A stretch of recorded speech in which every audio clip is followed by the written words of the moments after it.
Hello the internet. Welcome to Let's Go Build a Bot. So let's just first check we're getting some sound. Yes we are, so I can mute that. Hi to everyone on chat. I don't know what type of bot I'm going to be building just yet. I will be building a chat bot. But that covers a whole load of things. I've got an idea in my head of what I want to build. It will be based on what used to be called an info bot on IRC. This is not the first bot I've written. I've written quite a few. However, I've deliberately done very little prep for this particular session. I've made sure that I can connect to Discord, because that ideally is where I want this bot to be running. It's going to be a Norfolk developers bot. And it's hopefully going to be sort of extensible so that we can get it connecting to Slack and everything like that. So let's just do this. I want to know why my camera is not coming on. I'll sort that in a sec. But let's say thanks to the patrons. You can join the Novel Developers Patreon and help us out. We normally get most of our income from the annual conference, and the conference has not been happening. So sadly, it's now fallen to the Patreons and also our corporate sponsors. So the user story, thank you very much. We love you. Alex has just pointed out there's a few of you hanging out on the Discord voice channel. I'm not going to be on there because too much going on at once. So let's just go have a look and see what's going on here. Now my camera feed should be on here. Let's go sort this out. Let's find out why you are not. Oh, preset is going red. Ah, that's better. Yay! You can see me. Fantastic. I have no idea what went wrong there. Oops. Let's save those changes. Let's hope that stays. Right, this is going to be a bit weird for me. I am used to doing all of this on a very large 5K monitor and having things on different full screen desktops, and that's not going to work for this stream because A, you can't read it, and B, OBS can't handle this. Now, what I've got up at the moment is just me checking a bot that used to, or I have written in the past for Slack. Just wanted to check something to do with how Slack and Discord handle messages so that we can abstract that out. But actually what we need to be doing first of all is going here to Safari and creating a new project. There has been a comment for build a virtual DOM. That's being done. I believe Vue.js does that for now. Right, so hardest thing of any project is making a name, and I spent a lot of time working out what we're going to call this repository. So let's go off to me.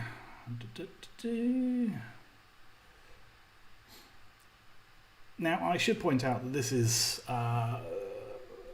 going to be warts and all. This is how we like to try and do these things. So this is how I would actually set up a new project.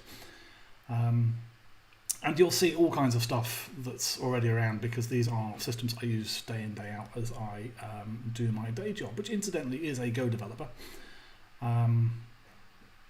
I have been doing it for a few years now, doing Go for a few years now. I do courses on Go, I do lectures on Go, so I would consider myself to be slightly above novice. So we're going to call this GoBot because it's a bot written in Go. It's not a private repository. Don't want to include any of this. It's going to be in Go because I want the nice thing, and a chatbot written in Go. Create repository.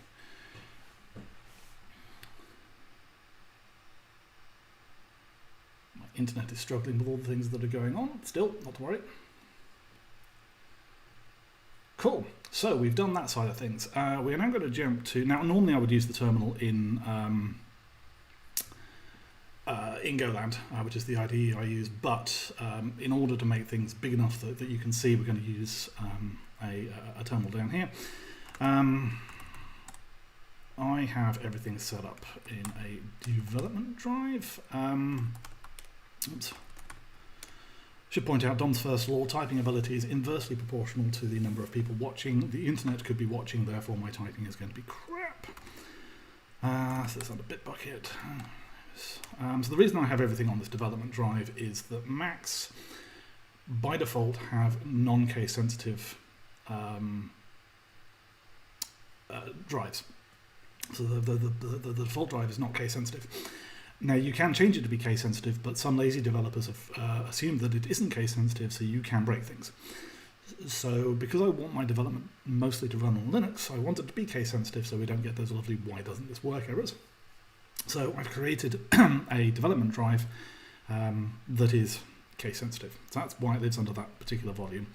And then I just lay things out like this because it's easier.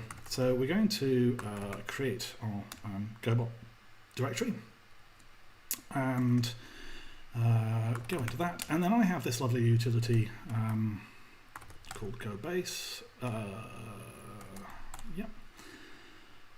And then what does it set up? .sh. So what GoBase does is it basically sets up a very basic package for me, because I create packages quite a lot. So this particular thing is just asking, where's it going to live? Well, it's going to live here. The package name is GoBot. My Bitbucket username is that. The repository is that. That's me. Package overview is a bot written in Go. And then we have a lovely thing that's set up with a few bits in it. Set up on Git for main, which reminds me, let's go back to remember to change the view each time. Let's go back here and to repository settings, because I'm not entirely sure what we've been set up with. We haven't pushed a branch up, so we don't have a main branch yet. Cool, so that'll happen shortly. All of that should have been added, so I can now that one. Let's actually get this so you can see what I'm doing up here. GoLang.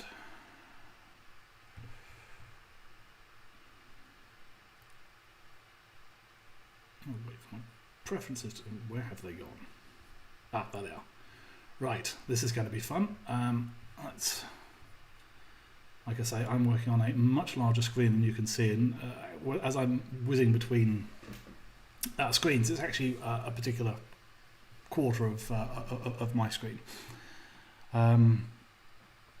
Right, project structure. And my machine is struggling somewhat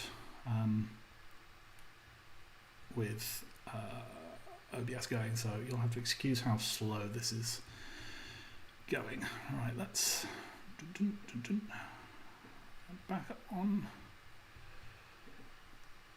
into here, and we are going to add.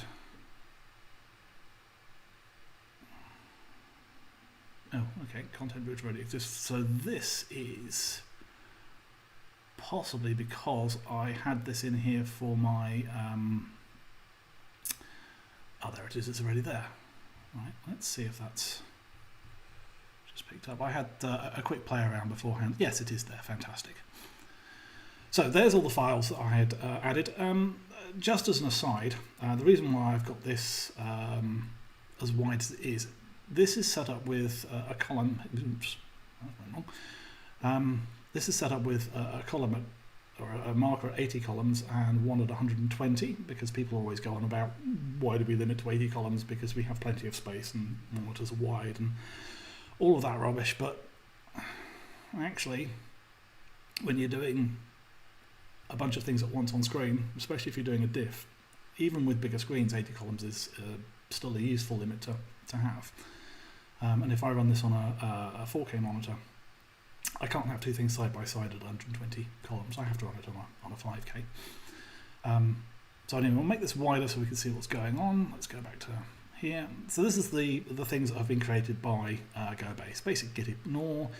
a linter file with a few basic stuff, a very basic Bitbucket pipeline configuration, a Go file, which is very empty. One of the things I will do is save this to the dictionary. That way, if we have any spelling errors of GoBot, we will know. Basic Go mod file, MIT license file, basic make file. I use make to handle various things. Go doesn't really have a make tool. The Go tool does most things, but there are various other bits I use, like the linter. I use this meta linter. So just a very basic make file. And where make isn't that nice, but it's simple, so it doesn't get too bad, and it's better than Ant and Maven. And a very simple README. So all this was provided by GoBase. It's all been added. We can just git commit, wait for it to wake up, see if we can make it small enough to actually fit in the thing. There we go. And a wild project appears. Base content from GoBase. So if you've seen me talk before, you'll know that I hate initial commit. I am guilty of it, but what else can you do? So this is a slightly better commit, but not much. So we'll commit that in, and we will down to the terminal. Git push origin master. Nope, main. The reason why I made that mistake will become obvious in a little bit. Back to this. Right, so if we refresh this, we should now have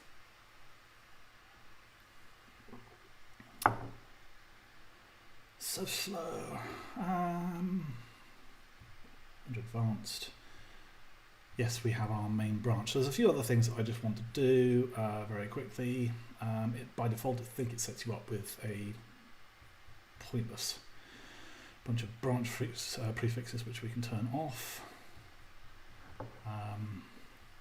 Production branch is the main branch. Let's just save that.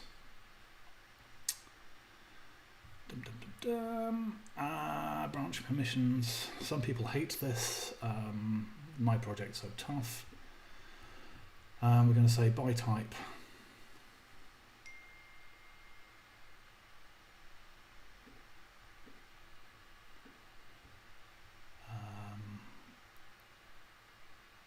Nobody has write access and merge access.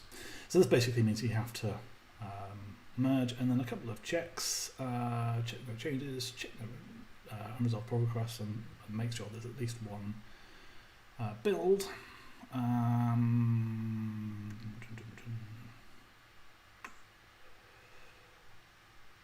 Links, I think we need to turn on issue tracker first. Yes, we do. So we'll turn on the issue tracker. We'll make it public so that people can create issues, but we will not allow anonymous people to create issues, because that way lies spam. Right, so links.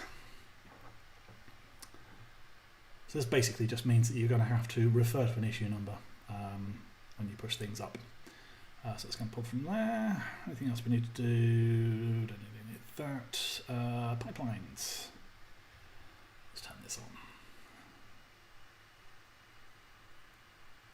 Yes, I would like some pipelines. And that should be that. We have a very basic project. So we can start doing stuff with our GoBot. So the first thing we're going to do is get a very basic main program working, because at the moment the files we've got in here are all defaults. So let's create a new issue. I do everything based off issues that are raised rather than just throwing things up randomly. Other people work in different ways, but let's. So this is going to be create basic echo bot. Just use standard in and standard out. Oops. I won't be able to spell these things for now. Assign it to me. It's an enhancement. And I will leave it as major because we can't do anything without it. You'll notice I haven't used the as a I want rubbish. I just don't hold with that. User stories are great for higher level stuff, but in terms of what we're doing, can't be bothered. Right, that should give us an issue, which means that we can now start using my workflow. So we'll spawn down to terminal, and what we do here is git new. New is not a command that git normally comes with. It's an extension I've written. Issue 1, and all that does is check that I've created the issue name correctly, following a certain pattern, basically Jira style, and creates a new branch and switch it to it. So we're all ready to go. So we can go back here and start having a look at our project. So what I've done in this particular project is I have created a doc.go, which is a standard file that you put in a package in order to provide the package documentation. GoDoc is built from the comments that are above the package comments, and I'm just looking at what are you customizing repo settings. I'm not Bitbucket user. Oh, why am I customizing repo settings? The reason why I'm customizing them is because I have a particular workflow and I've been doing that for a long time. And I have a particular way of working. You can leave the settings as they are if you want to. So yes, GoDoc is built up, and in order to get the makefile to compile and the CI system to all compile, I've just created this empty Go file, but it's useless. And in fact, we're going to throw all of it away, including the doc.go. So let's bin that, and let's new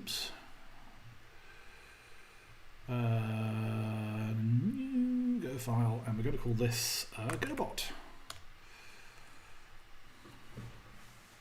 And we're going to have this in package main. So with Go, if you want a program entry point, you've got to put it in the special package main. And there you have the func main. Can we get this to? Oops.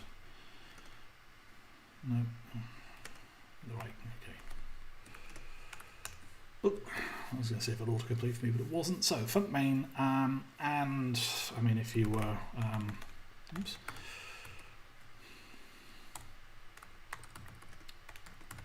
If you were new to Go, I mean, this would be your first Go program.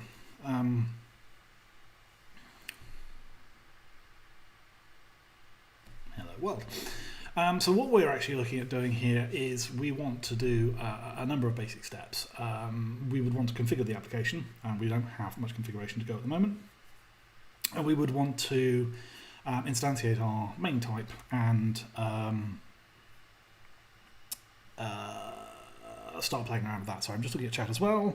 Will the project be available afterwards so we can fork? Yes, this will, it's a public project, you can fork it, you can put in suggestions, and this will be an ongoing project. There is no way I'm finishing this in the next 4 weeks, which is effectively just 8 hours worth of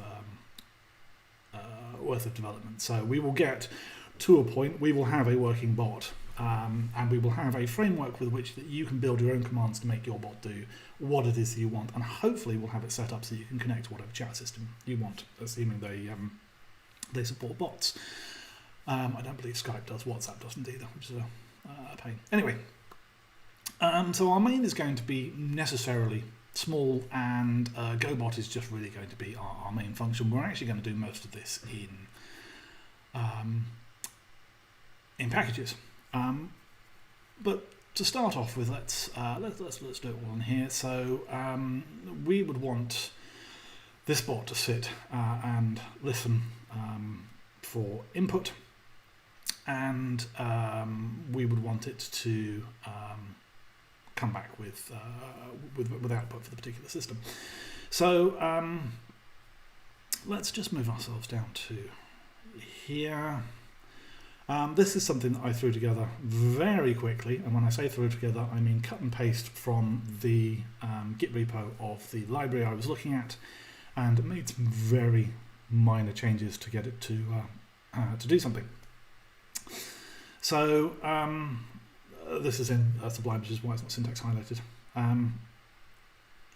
Basically, we have this message create function that takes a bunch of stuff and does things with it. So the Slack handler is similar. If I have a look in here, let's just ping across to GoLang. Where did that go? There's the listener. So this particular thing is for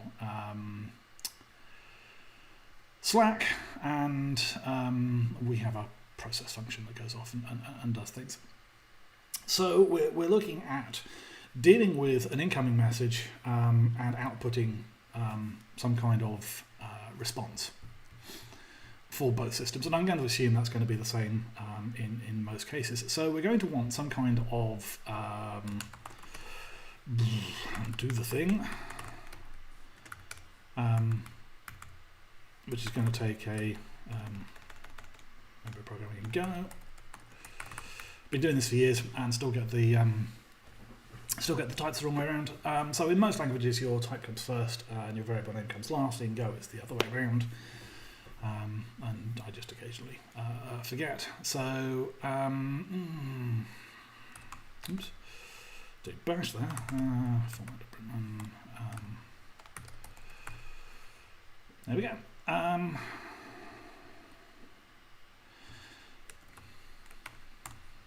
So I mean that's effectively what we're looking at doing is we're going to have some kind of input, and we want to echo it out. But this isn't particularly helpful because we're hard coding the message, and we need to get the message out. So what we want to do is possibly for now, just to make things easy, pull it off standard in. Now I don't remember how to get stuff from standard in because sorry, just getting loads of stuff.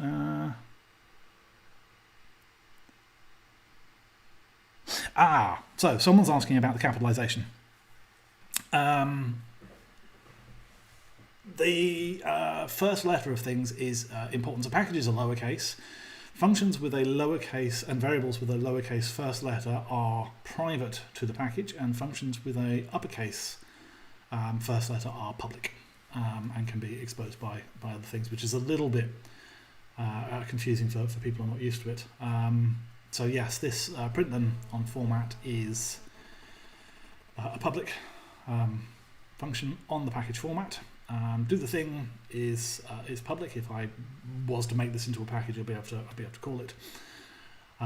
Main is not public. I don't know why. It's just by convention. Main is lowercase.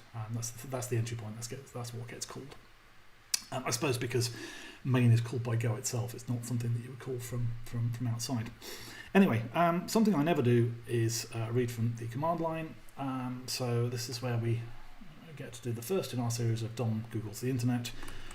Read from standard in. Right. Now I have clearly read from standard. I've done this before for the Slack bots. So here's our code. Fantastic.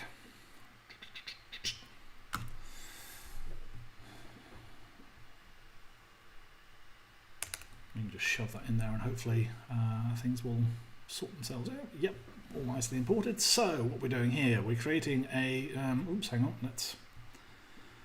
you can't see what I'm doing there. There we are, let's try that again. Right, I've just cut and paste that code in. So reader equals buff.io new reader. So that's basically turning around buff.io is the buff.io package. We're saying create ourselves a new reader on standard in. Format.print. Without the ln on the end, that's going to output enter text with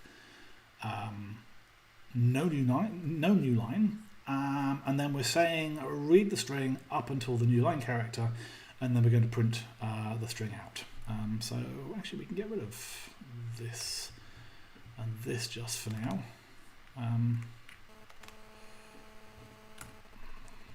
And actually I'm going to run this.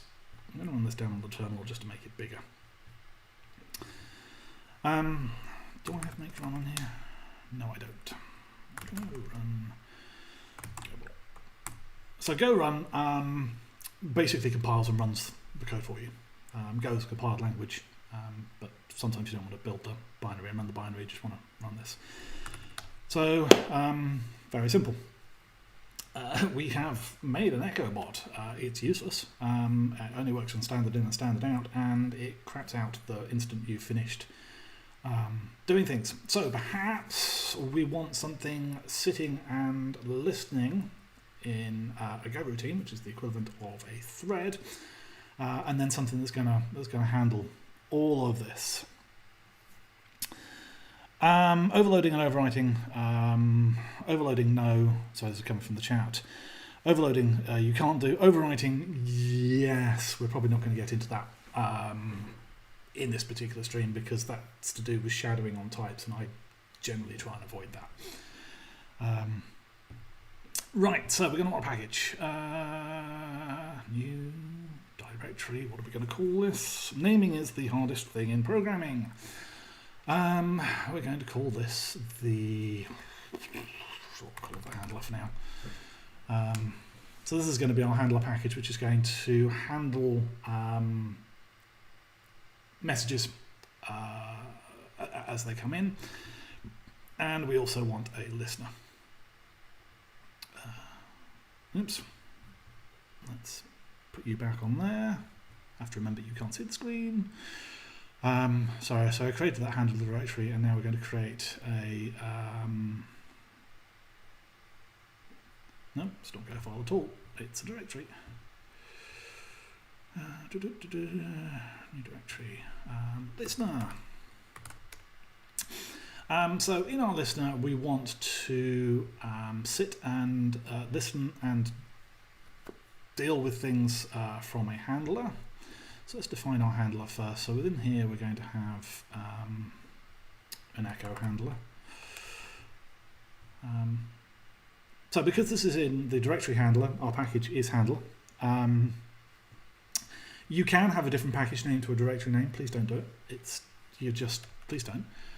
The only time that you would do this is when you've got versions of greater than version 1, but otherwise just stick with the same names. It makes life so much easier. We are going to define an interface type. So type, call it handler for now. It'll whinge about that. We'll need a better name. We will probably end up renaming and recreating all of these files as we go along, because this development for me is a very iterative process, and we just sort of build out as we go. So we're going to define an interface, and it's going to handle a message type string, and for now we're just going to output a string. I suspect as we get more complex, we're going to require more things on that handle thing, but that's all we really need. So in our listener,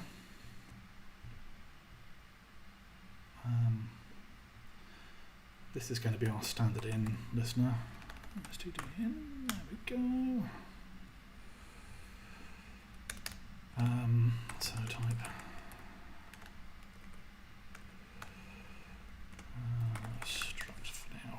We may or may not need things on this. So I've defined an empty struct. Alex, with that sounds like a challenge on the overriding. Don't, or is it on the challenge with the naming? You're just making a rod for your own back. On all the sort of that sounds like a challenge type things. Go is very prescriptive in what you should do. It still allows you to tie a noose for yourself, still allows you to hang yourself, but there are idiomatic ways of doing Go, and they're there for a reason. Even if you disagree with them, you eventually get Stockholm syndrome and come to agree with them. So, the reason why I've created a struct is so that I can create a function off that struct and then maybe use an interface somewhere later, so that I can handle lots of different types of listeners for different chat applications. We shall see. So what we're going to do here is let's do it in and listen. So a few things going on there. We've got an extra set of things in the brackets here, and what we're saying is that this function lives on the struct standard in, and we will reference that thing with the variable s. It's analogous to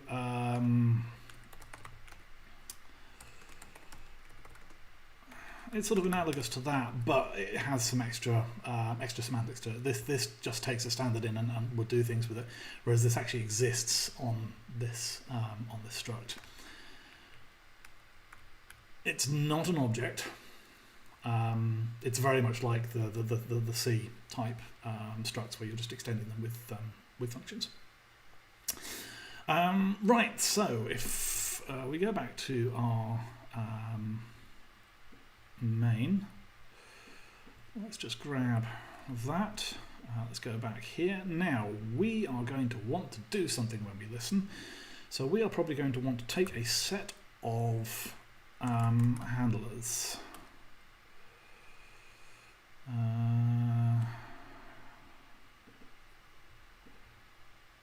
Definitely don't like that name.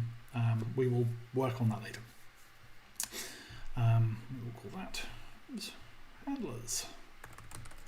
And the reason why we're doing this is because when we get something we want to act on, we're going to want to iterate through the handlers and just say, can you handle this?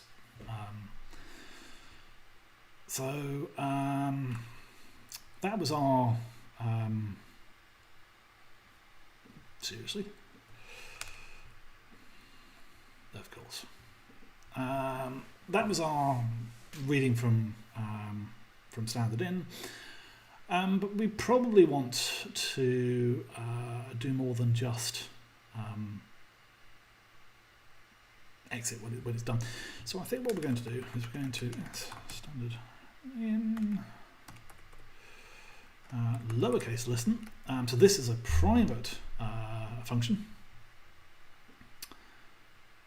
And we will take, actually let's do this.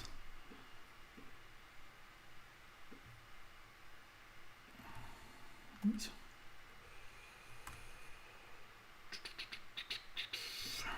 Let's do this.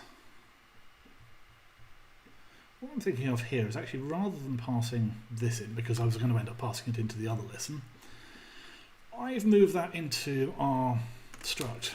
We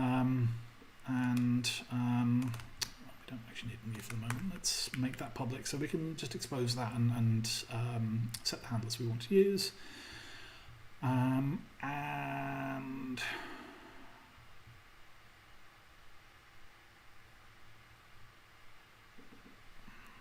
right, so that reader is going to need to be kept as well. So that's a reader from buff.io. So reader. So a little star asterisk that's a pointer. You can pass by reference or pass by value. New reader returns a reader, a pointer to a reader, sorry. So as we store it, we want to we want to reference it. Now we are going to have a new it's going to return a pointer to standard in. So I'm thinking that we are now looking at something that's getting slightly more complex, something that may need to be initialized. or at least if not initialized, something that we're going to want a pointer to. And I generally find that if I've got things with pointers, I like to have a new function. You do have a new keyword in Go, but generally you wouldn't use it. There's no real idea of a constructor, but by convention, new and type name is viewed as a constructor. And what we're going to do here is just return a reference to standard in. And everything in Go has a zero value, an empty value, so that I know that reader is going to be nil with that particular thing, and handlers is going to be an empty slice of handlers. Now I don't want reader to be nil, I want reader to be a new one of these. So there we go. I can get rid of that. I can also get rid of that because I don't want it. That's going to move down here. And what we're going to say is that this reader, and this is why we're building this on S, it's our standard ins reader, and we want to I don't care about the index. What I want is the handler. Let's just call it H range. I can't spell. Or type s.handlers. So this is the for each function in Go. Range is part of the for is for everything, all the loops. And so what we're saying is I don't care about the index because I'm not going to use the index. I have to tell Go that I acknowledge that it's returning a variable there, but I'm not going to use it. So we use the underscore variable. We've done the same here, where we're actually ignoring the fact that there's an error coming back. So this just tells Go that I know there is a variable coming back there, but I don't want to use it. So please don't whinge at me. It's whinging at me here because I've not used that variable. It's whinging at me here because I've not used that variable. Go is very strict about unused variables. It is a compile error. So we're going to go through all of our handlers, and we are going to say h.handle the message. Cool. Now, what we can do is we can shove all of that into a loop. This is while true in Go, for with no arguments. So that'll go forever, but we don't want to lock up the Go routine that's called us. So we're going to go s.listen. So what this does is basically when I call the listen function, it will spawn a new Go routine, which is effectively a lightweight thread. Liam is off to cook. Good luck. Enjoy your food, Liam. You can pick this up in the recording. So we are going to spawn off a new Go routine, which will sit in the background, and we'll just go through this particular list. Go through this particular loop. So we should now have a situation where when we run our listener, it will iterate through all the handlers and do things. Now,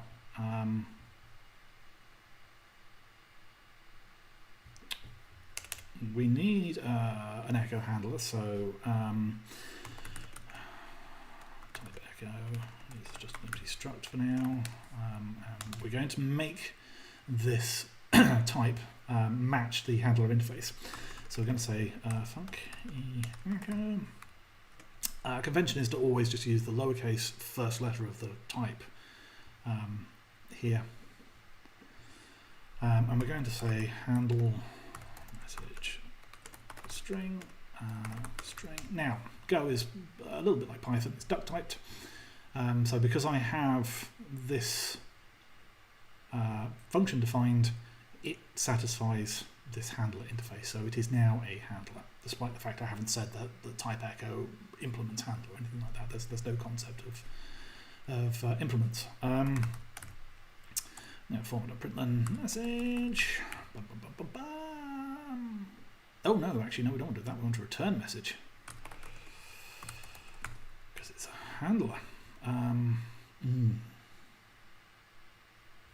Are we going to go into the loop here? Right. You're handling the text. You're not doing anything with it. Right. For now, let's just change our handler to not return anything. We'll fiddle with this later so we can find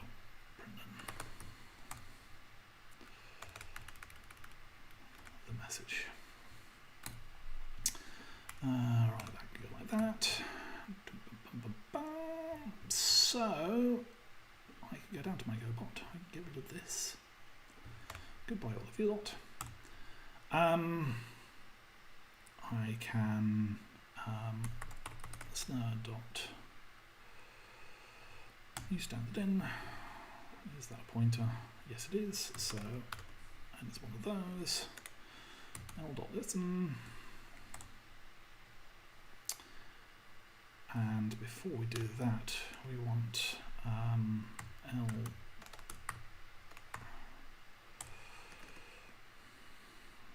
We'll just set that to a slice of handler. And in there we want to have handler echo. Right. If I've done everything correctly, famous last words.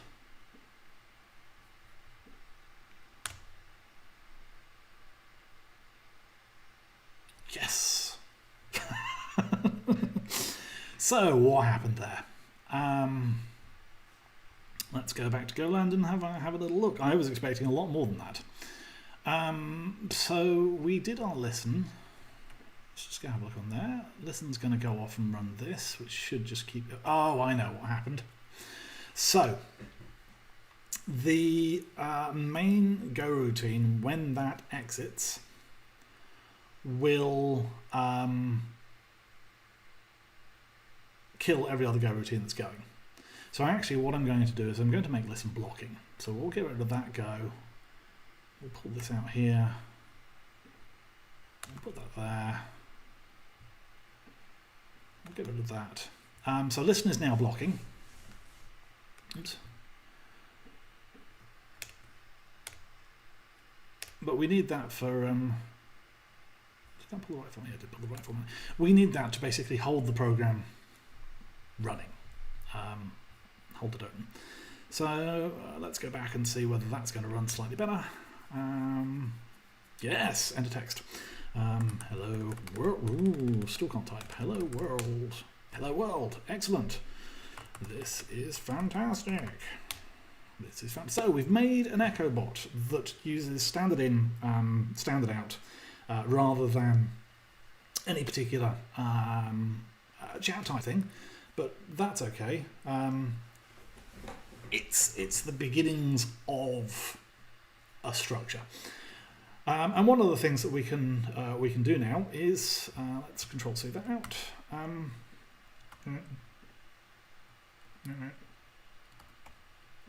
Oh, problem with having OBS running is I'm trying to Control C on the OBS screen, not there we go on the terminal screen. OBS does not respect Control C. Right, so that's that killed. Let's go back down here and to GoLang. So one of the things that we can do now, one of the things that we've already allowed ourselves is to have more than one handler. So we could have an uppercase handler, which is going to look very much like echo. So much so that I'm actually going to cut and paste. And we'll just call that uppercase. And we're going to, oops. Now, because we're not actually doing anything with these with structs, we can actually just get rid of the variable that we're assigning it to. We don't need it. And this is going to be strings.toUpper message.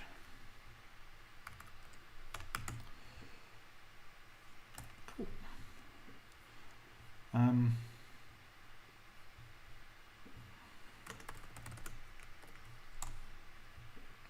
add that into the list of handlers that we've got, and then if we come down to our terminal, there we go. If we run that,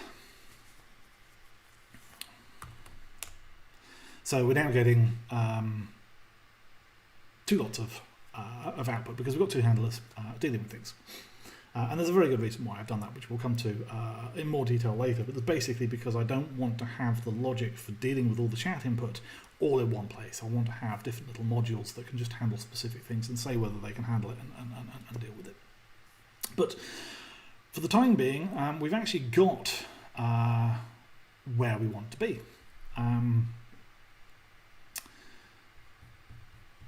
So we can start adding this lot. Let's just add and get you back to GoLang. So I've just added all of our files to Git, so the green now rather than red. And we can sit here and go back to our terminal, exit out that, just run a quick make.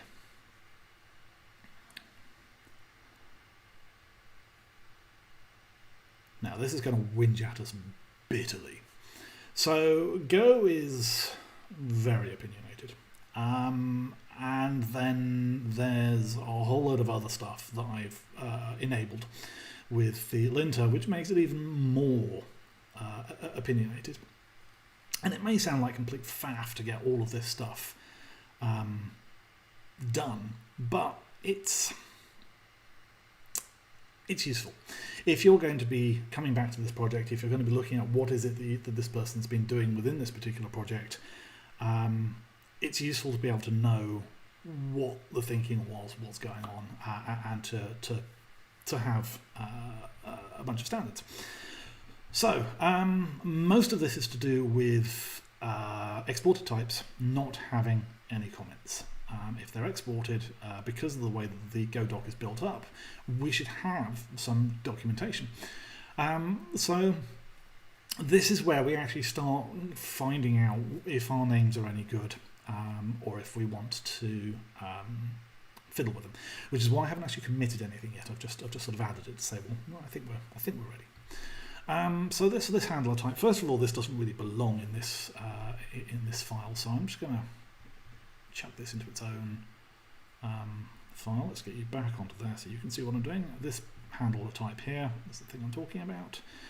So I'm just going to go new file, just put a handler for now. Now I hate with passion things that share the package name, not least because I know it's going to whinge. So let's just take that off and shove that in there. You don't have to have everything in separate files. I prefer it as an organizational type thing. If you look at the Go standard library, it tends to actually be broken up slightly less, but I like to be able to see sort of the code that's dealing with a particular thing with that particular thing and not have it interspersed with all kinds of other stuff. I will group types together where it makes sense, but for now we're going to separate things out. So GoDoc follows a very specific format. I believe you can put a sort of a identifier in front of things, so like a or the or whatever, but you have to start with the function name or the type name, because that's the way that GoDoc is written. And that generally makes you think about what it is that you've called your thing, because if you find yourself doing linguistic gymnastics in order to get your GoDoc to parse and sound good in English, then perhaps you've picked the wrong name. So handler defines, can't spell, it defines a handler type, and Captain Obvious is obvious.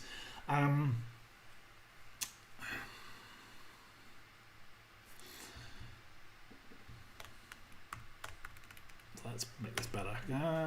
Handler defines a type that can handle incoming chat messages. I'll do for now. What have we done there? You'll notice I've got the spell checker enabled. I cannot spell, so I have the spell checker enabled and I make sure there are no spelling mistakes. If I've got things that are not in a normal dictionary, I will add them if they are domain specific. I've got one particular program for flight simulators and putting together flight plans for a flight simulator, and it's got to the stage where if you see any 4-letter acronym in uppercase, just ignore it because there's a lot of them. But this way I know I've not got any spelling mistakes. So it flagged up that I put too many M's in incoming. And here we're just going to say, oops, handle message. Now, again, Captain Obvious is obvious, but this particular function is going to get a lot more complex. So I'm going to leave it like that for now. And we will sort that later. So, echo, still can't type. Echo is a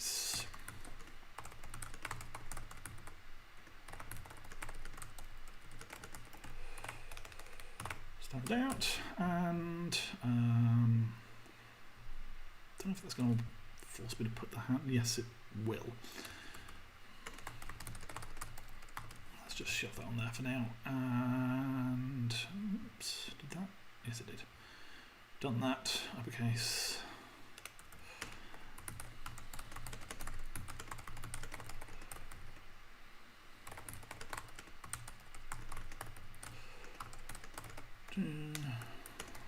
Stop it out. And just for now. Right. Oh, the other thing that's whinging about is I don't have doc.go. So doc.go, like I say, is technically by convention where you would put your package document. So package documents start with this particular sentence or sentence fragment, package name, contains all the chat handlers for the bot. That will do for now. We will flesh that out later. We can add that in. Alex is saying cuddled was one of the warnings. Yes, we will get to the cuddled warnings in a bit. There's all kinds of different warnings that will come up. So we need a doc.go here. We won't need one in the main package because it's main. We know what package main does. Package main runs the program. So package listener defines chat listeners for the bot. Put into Git as well. So I'm just going to rerun make. It's quick enough. Just get rid of the, because it's such a wall of red text, easier to just go off and and rerun the linter.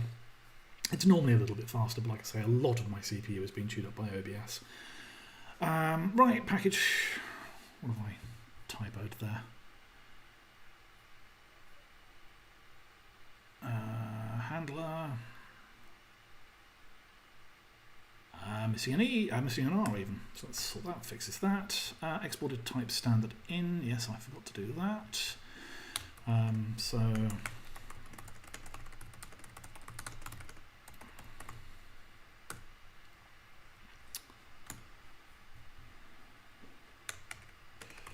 oops.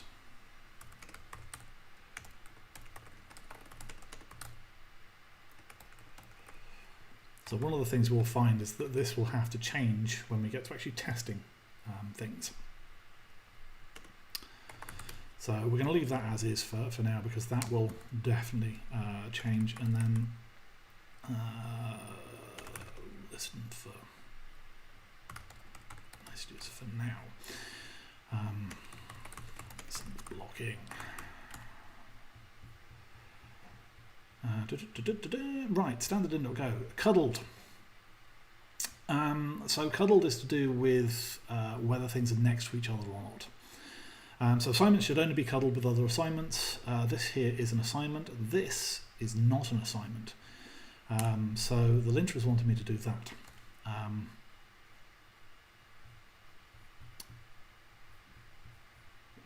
now we should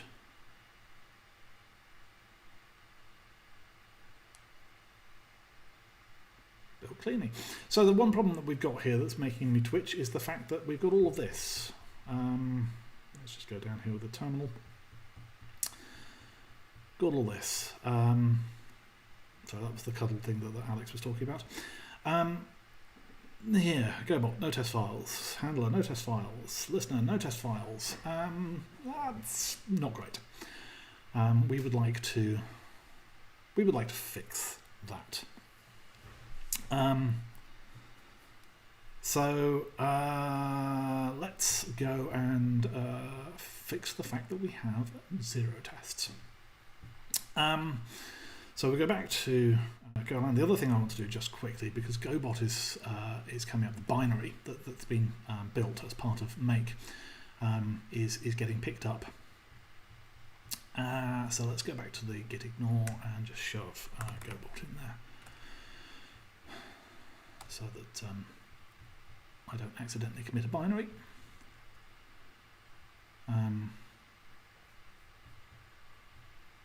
Poor machine. So you probably hear my fans on the microphone as the thing screams away. Right. So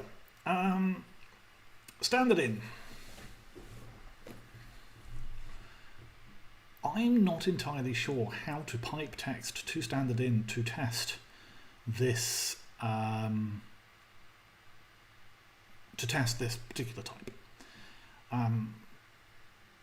It sounds to me like we're going to be going through hurdles, but basically we can abstract out. We're dealing with this buff.io new reader, so it's a buff.io reader, so we can actually rejig this to make it more testable. So I'm going to refactor and rename this, and it's simply going to be a reader listener. So I'll rename the file. The type's going to follow very shortly. So this is now going to be called reader. I could refactor, but I tend to not do it just so I know which bits of the code I've hit and which bits I haven't, because if I refactor, it'll rename everything. Everything will work, but I might not have actually changed everything that I was thinking about changing. So reader is a well, I'm going to keep the word simple in there. Simple listener. That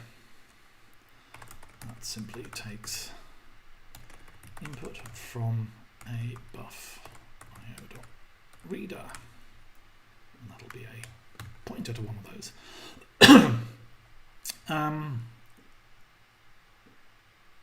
That's coming up as a spelling error. We will add that to the dictionary. It's a valid spelling of a package. Right, so we don't need to change this type. I don't like the fact here that we've got reader, so I'm going to call this underlying.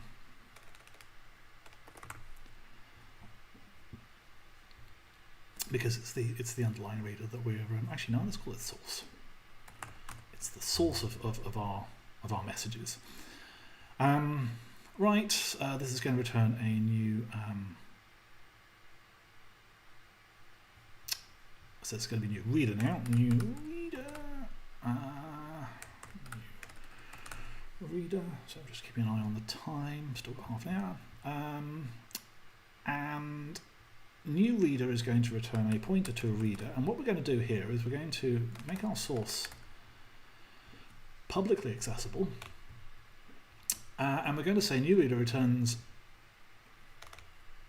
a reader tied to os.standardin.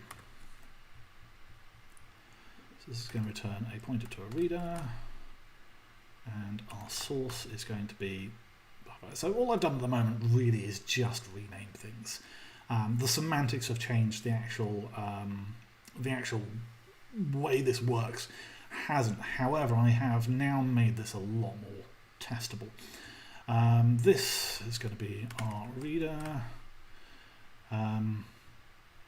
Just going to go listen. It's going to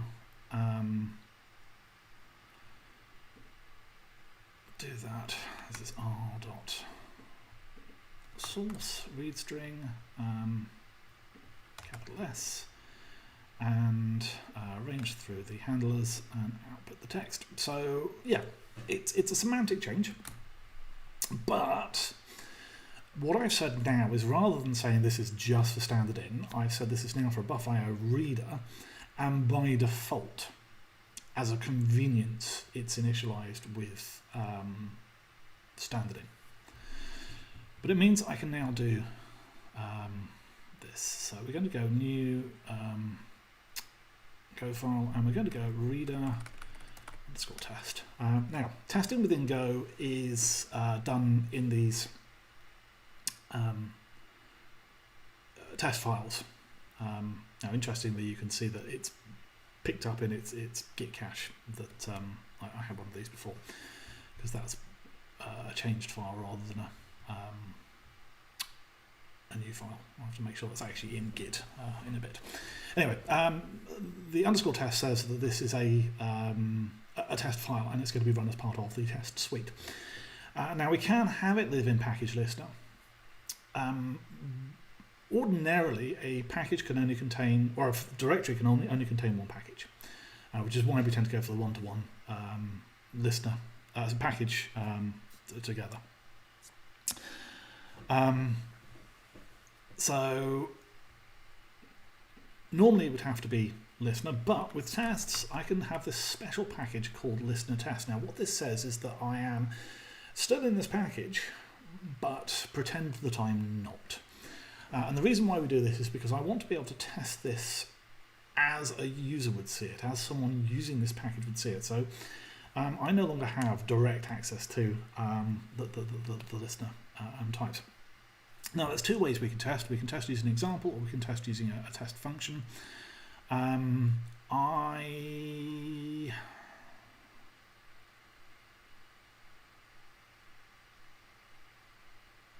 think we're still going to hit a problem. No, we're not. No, we're not. We can run that in its own Go routine. Okay, so it's going to have to be a test, I think, rather than an example, simply because the example is going to get too complicated too quickly. Although we're going to stand it out. Let's do an example. Scratch what I just said. Right, so we can do example new reader. So what we're saying here is that we're going to write some code that is going to be included in the documentation as a code snippet, but it can also be used to test the things. And actually, it's not really going to be new reader that we're going to be testing. It's going to be reader.listen. So let's example reader underscore listen. Can you see that? There we go. The naming is by convention example type underscore if it's a function, and then function name. If I want to test, or if I want to provide examples for different usages of this, I can string on something in lowercase, case A and case B and all of that. But for the moment, we only need one of these. So we're going to need a listener. So we're going to say that our listener L is a new, and because we're in listener test, I actually have to say it's a listener. And we're going to have the new reader type. Now, we don't want this tied to standard in, so I'm actually going to say that the source is going to be, and I can guess at this, but I'm not going to. What we're going to do is we're going to pop over to Safari and Google's the internet.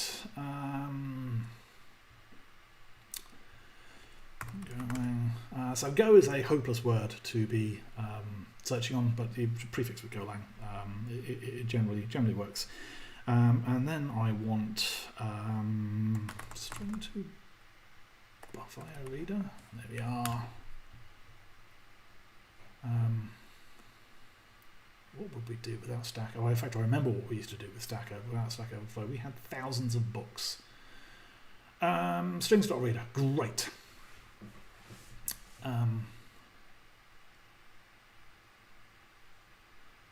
Is strings.newReader a so let's just set our reader to be strings. Let's get you back up to GoLang. So string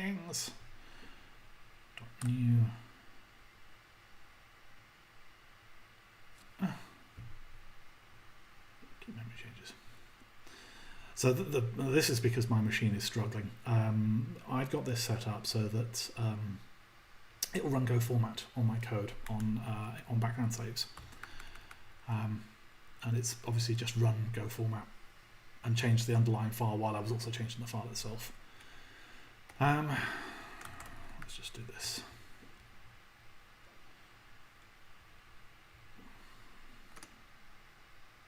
Why are you not? There we go. Let's get you pulled in there. That should be new reader. Right, are you a pointer? Yes, you are. And let's have a quick look at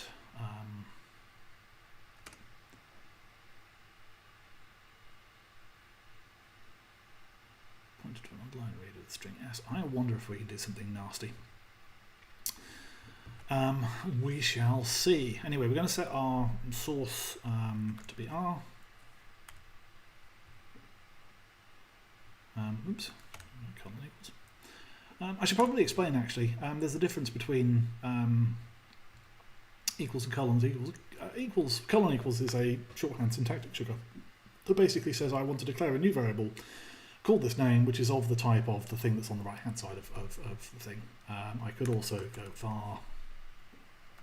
What is that? That's a strings reader. Strings.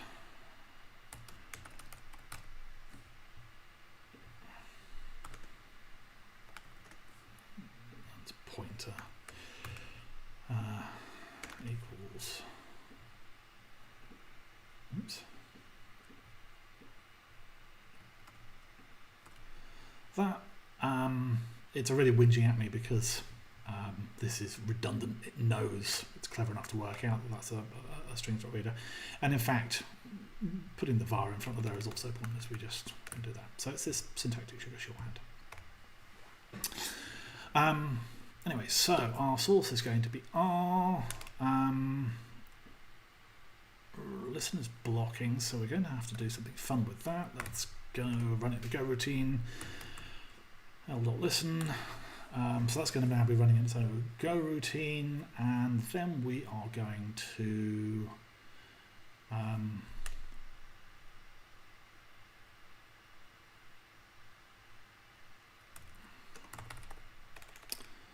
that should just, oops, we need to give it some handlers. Oops. And what handlers is the map of handler. Yep, handler.handler.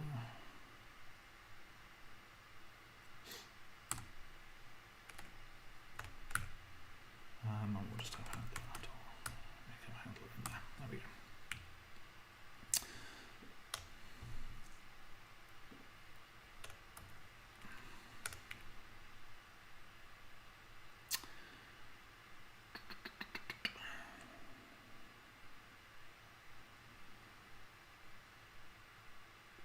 So I'm just thinking about how we hold this open long enough for it to actually test itself. We'll worry about this in a bit.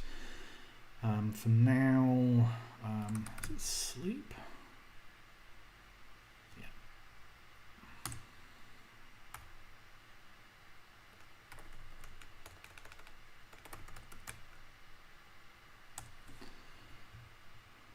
Why are you not liking that?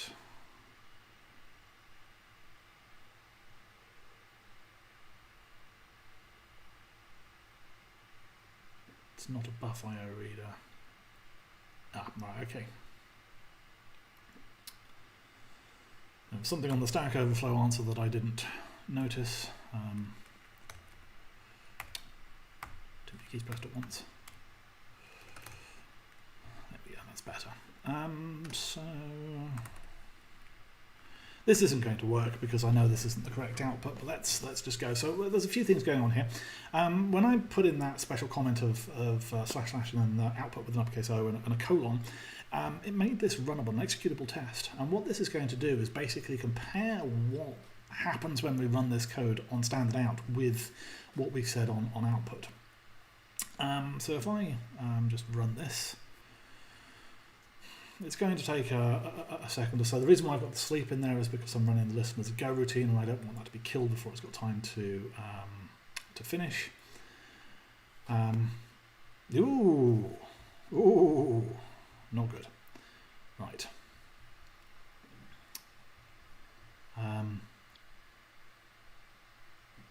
Interesting. So the reason why that's happened is because it's read from our buffered reader, and then there was nothing else for it to read, and obviously the way our buffered reader is working is just sending a new response each time. So that is not going to be wonderfully testable. Right, so let's have a think about this.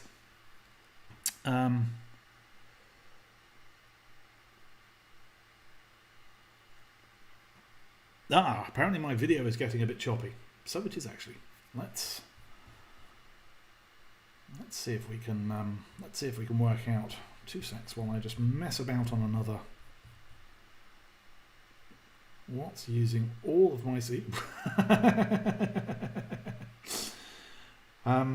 OBS is using almost all of my CPU. Nice.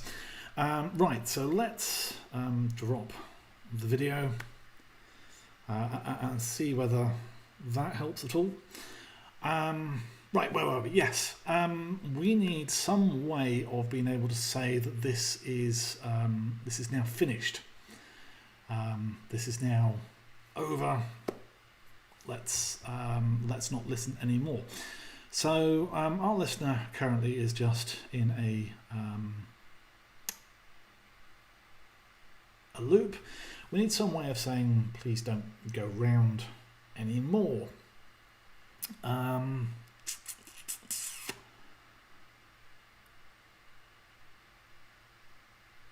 going to bodge it for now, just because I'm very aware of the fact that I want to get this in and committed in about 15 minutes.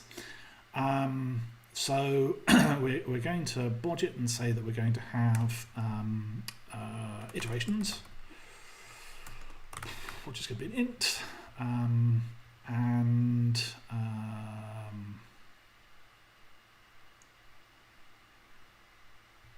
let's down here for our iterations is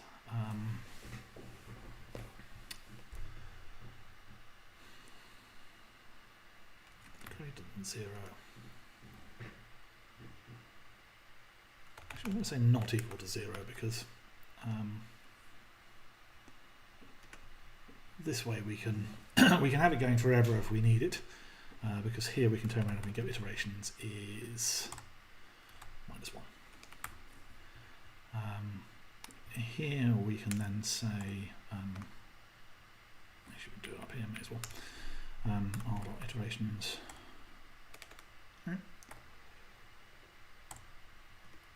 minus.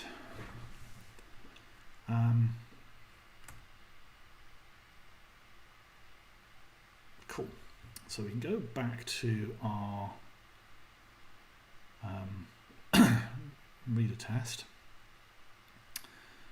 and we can say iterations is 1. Now we don't actually need to run that as a go routine anymore, because it should exit out of that, despite the fact it's blocking. It's only blocking for the first iteration. So let's run this.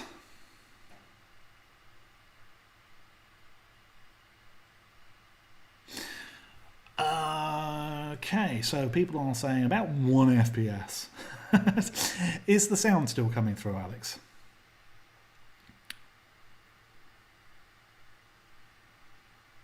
And wait for him to actually catch up with that, because the stream has slipped somewhat behind where I am. In fact, the stream has slipped a lot behind where I am. I shall plug on regardless. What I may need to do is restart OBS. Let me just quickly whip over here to Mr. Scotton, and how's the sound? So I've got him on Discord, so we can check with him. Is that choppy?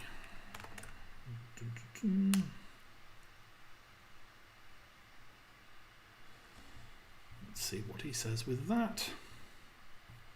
Anyway, yes, this should now, in theory, no longer block. It'll go through one iteration and it will not output what we're looking for. In fact, what I expect it's going to output based on what we saw with the last test is going to be enter text. Alex is saying the sound is much better now. So, enter text foo. And let me just squeeze back to my OBS screen so we can work out where we are. Right, cool. We want to be down on the terminal. Sorry, no, actually, no, we don't. We're running it up here, aren't we?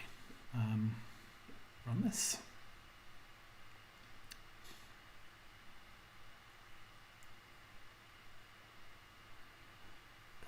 Compiling. I love the fact that OBS is reporting that it's using 22% of my CPU, and yet if I go check my system monitor, it's using 3 cores, 100% of 3 cores, leaving me with just 1. Actually, I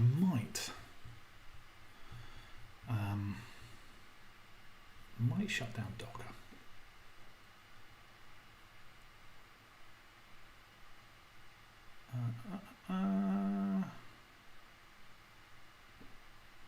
Let's call it Docker. There we go. That might give me back some CPU and some memory. Right, so that passed. The test passed. So now we have an executable test that is going to be run when we run our tests. But it's also going to be included as part of the documentation for that particular package and shown as an example. So we can add that into Git. We can go down to our terminal. And we can bung in make. Undefined, because if we go back to GoLang and we change the name of something, but this is no longer a thing. This is a new reader. That should sort itself out. You're whinging about.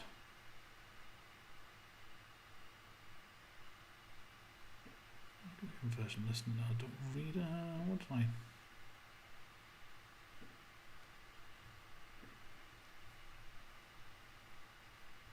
Oh, new reader.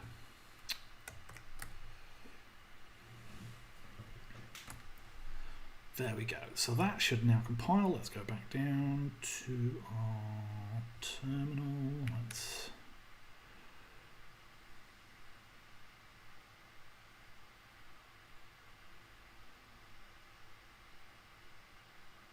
right. So that's now run some tests for us, and you'll notice that we have 100% coverage of statements. Woohoo! And we're getting a complaint about only cuddled expressions if assigning variable from the line above. So let's go fix that. Back into GoLang. That was under my reader. And let's have a look. Line 27, it's this here. So again, the minus is an assignment. And I'm not using it. So that should now be good. What have we got? We've got 10 minutes. Should finish with some time to spare.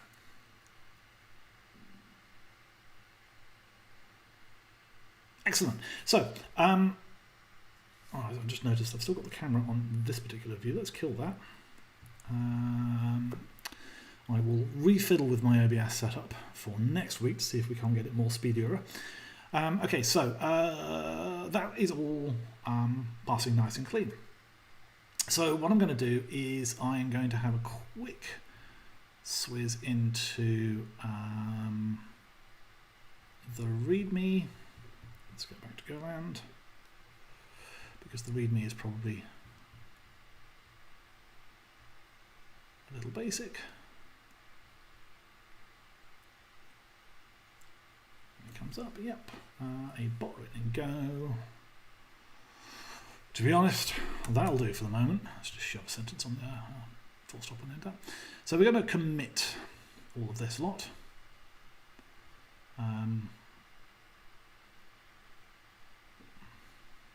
Bit of a big commit, but we've been sort of feeling our way around and haven't really got anywhere where it's sort of been committable, or I'd be happy to push it up. So nope, it's not Jira, it's Bitbucket. So we put in number 1 because that will tie it to the issue, and implement very basic.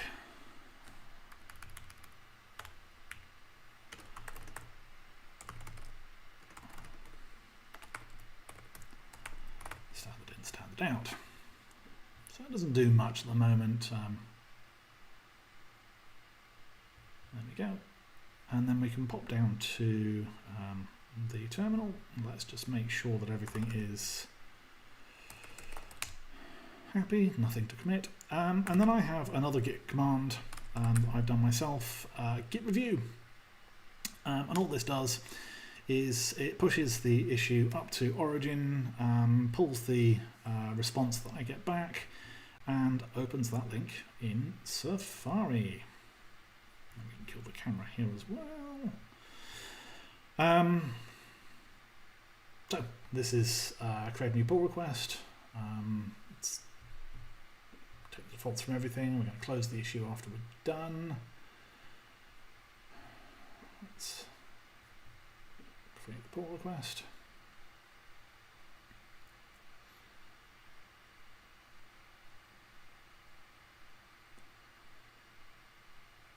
And my machine is really struggling. Okay, so a couple of things are going to happen here. They've happened already. It was fast. So my tests have run. I've got that Bitbucket pipelines file. It's run those tests that I've done, so I can actually have a look in the pipeline and see me running those tests. If we go off there and have a look.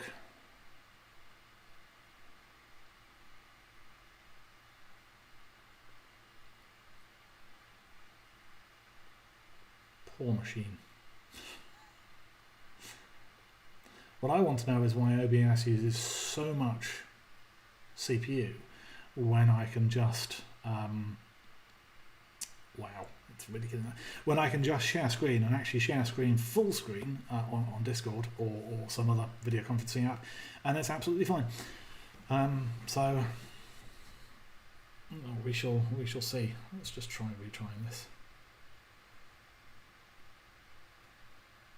I may also delete some of the scenes that I have set up in OBS and see if that's going to help.